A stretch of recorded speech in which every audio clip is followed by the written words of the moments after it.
E eu converso com Cláudio Santos, advogado trabalhista e mestre em em Direito das Relações Internacionais. No estúdio do Rio de Janeiro está Emir Sader, cientista político. Eu começo com uma pergunta para o Cláudio. No começo do jornal nós vimos manifestações, protestos em quase toda a Europa, Portugal, Espanha, Grécia, Turquia, por causa da chamada austeridade, da política de austeridade, e vários desses países que vivem um grande desemprego praticaram a chamada flexibilidade ou flexibilização das leis trabalhistas. Quer dizer, por que acontece esse problema lá agora de desemprego tão grande se as regras ficaram mais flexíveis antes? Pois é, essa é a grande discussão que se faz quando se quer relacionar o direito do trabalho ao desenvolvimento e crescimento econômico, porque flexibilizar ou desregulamentar o direito trabalhista não significa que automaticamente haverá aumento de emprego e haverá aumento de postos de trabalho. E o caso clássico é o da Espanha e da Grécia. A Espanha flexibilizou a sua legislação ao longo da década de 90, são mais de 16 formas de contratação, flexibilizou a forma de contratação, de extinção do contrato de trabalho, e ela hoje é o país com o maior desemprego da Europa. O que proporciona o emprego, o pleno emprego, é o desenvolvimento econômico e não a alteração da lei trabalhista, porque nós estamos com pleno emprego com a CLT que faz 70 anos hoje. Eu quero ouvir sobre o mesmo assunto a opinião do Emir. Emir, você acha que o Brasil deveria flexibilizar suas leis trabalhistas e correr o risco que corre a Europa, ou o nosso caminho é outro? Elas foram flexibilizadas nos anos 90 e, como foi dito agora pelo advogado, na verdade foram dispensados as pessoas que estavam contratadas e contratados os outros sem direitos. A palavra verdadeira não é flexibilizar, é precarização, é trabalhar sem carteira de trabalho, sem poder se organizar, sem poder acolher a justiça. O Brasil hoje, ao contrário, aumentou sempre o trabalho formal, estamos chegando quase à situação de pleno emprego, sem usar a flexibilização.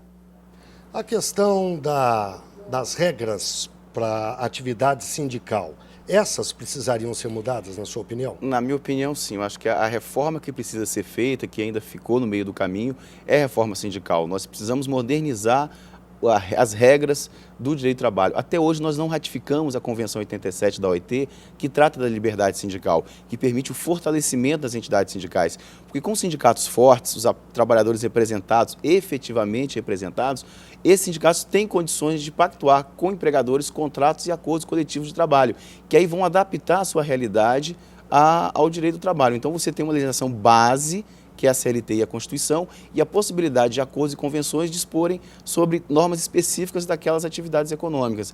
Me parece que é esse o salto que o Brasil ainda não deu. Não reformar a CLT, mas sim reformular a estrutura sindical, permitindo uma ampla liberdade sindical, acabando com a unicidade e com o imposto sindical. Vamos explicar melhor a unicidade? O que representa exatamente? A unicidade está na Constituição. Apesar de ela garantir a liberdade sindical, só pode existir um único sindicato representativo de categoria econômica ou profissional no âmbito de um município. Ou seja, se existe um sindicato de uma categoria em um município, não pode ser criado outro. Então, isso, de uma certa forma, impede que haja uma plena liberdade, uma filiação, uma adesão do trabalhador a essas entidades sindicais. Eu quero ouvir a opinião do Emir mais uma vez sobre essa questão. Essas regras para a atividade sindical precisam de mudanças, na sua opinião, Emir?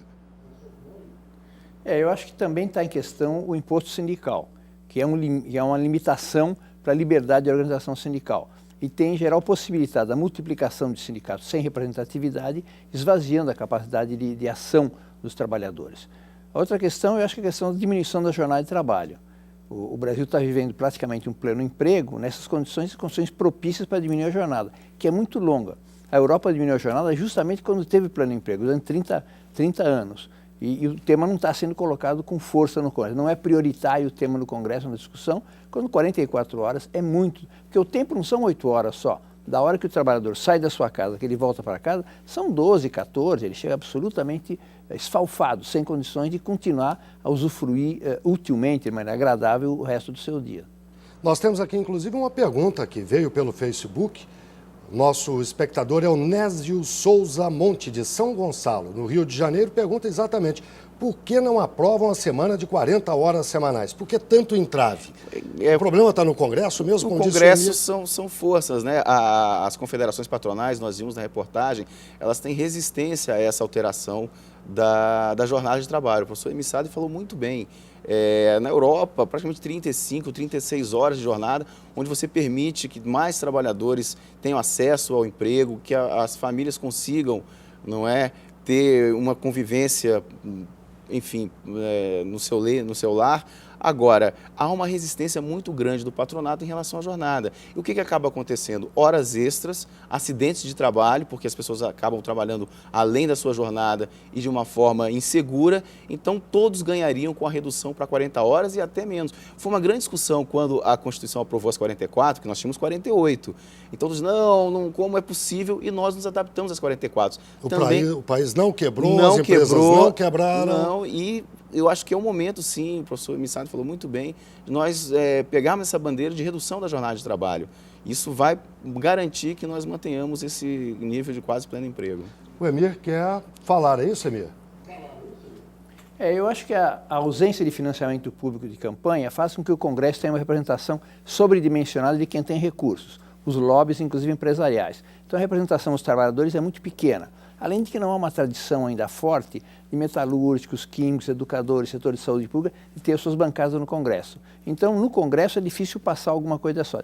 E o próprio governo não colocou como tema prioritário. Então, nós estamos usufruindo quase em pleno emprego e não aproveitando para diminuir a jornada de trabalho. Agora, do ponto de vista salarial, o Brasil teve grandes avanços, consegue manter o nível de emprego, teve avanços salariais, o salário mínimo subiu acima da inflação nos últimos anos. Mas o nível de renda do trabalhador brasileiro ainda é menor do que na grande maioria dos países industrializados, ou principalmente lá. Como resolver esse problema aqui? A chave está sempre no crescimento da economia? No crescimento da economia e com a possibilidade de haver uma maior participação dos trabalhadores nos lucros ou resultados das empresas, né? Nós temos uma lei que permite que o sindicato acorde com a empresa ou com os sindicatos patronais a participação nos lucros e resultados, mas mesmo assim nós tivemos um crescimento grande da renda dos trabalhadores. Eu entendo que houve sim, porque inclusive o DIEESE tem estudos no sentido de que houve um aumento real dos salários nos últimos anos por intermédio das negociações coletivas. Nós desindexamos a economia na questão da negociação coletiva para aumentos salariais e conseguimos um avanço nessas negociações. Claro que está aquém pela própria natureza da atividade do Brasil, mas eu acredito que sim, que a gente teve avanços nesse período com as negociações coletivas. Quero agradecer ao Cláudio, ao Emir pela participação nesse debate e seguimos em frente.